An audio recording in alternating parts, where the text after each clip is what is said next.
శ్రీమాత్రే నమః. అందరికీ ఉగాది శుభాకాంక్షలు. కర్కాటక రాశి వారికి ఈ సంవత్సరం ఆదాయం 2, వ్యయం 11, రాజ్యపూజ్యం 4, అవమానం 7గా ఉన్నాయి. ఈ ఏడాది మీకు మిశ్రమ ఫలితాలను ఇస్తుంది. శని భాగ్యంలో సంచరించడం వల్ల పూర్తిగా అదృష్టం మీద ఆధారపడకపోవడం మంచిది.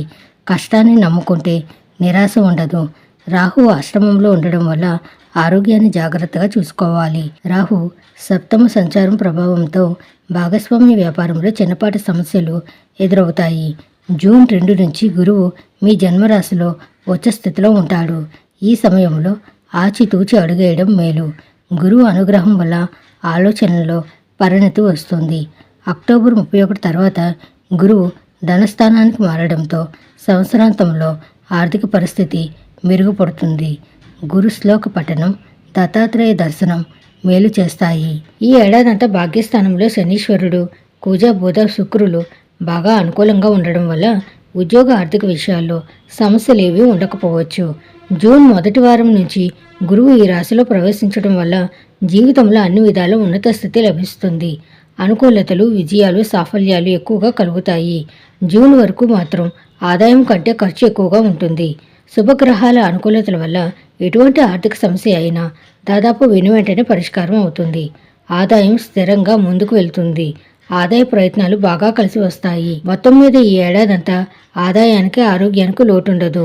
షేర్లు, స్పెక్యులేషన్లు వంటివి బాగా లాభిస్తాయి. ఆర్థిక వ్యక్తిగత సమస్యల నుంచి చాలా వరకు బయటపడతారు. అదనపు ఆదాయాన్ని దాచుకునే ప్రయత్నం చేయటం మంచిది. ప్రస్తుతం వ్యయస్థానంలో సంచరిస్తున్న గురువు మే ఆఖరు వరకు వృత్తి, ఉద్యోగాల్లో ఒత్తిడి, సమస్యలు కలుగజేసే అవకాశం ఉంది. ఆ తర్వాత నుంచి వృత్తి, ఉద్యోగాల పరంగానే కాకుండా కుటుంబ పరంగా కూడా జీవితంలో సానుకూల మార్పులు చోటు చేసుకుంటాయి.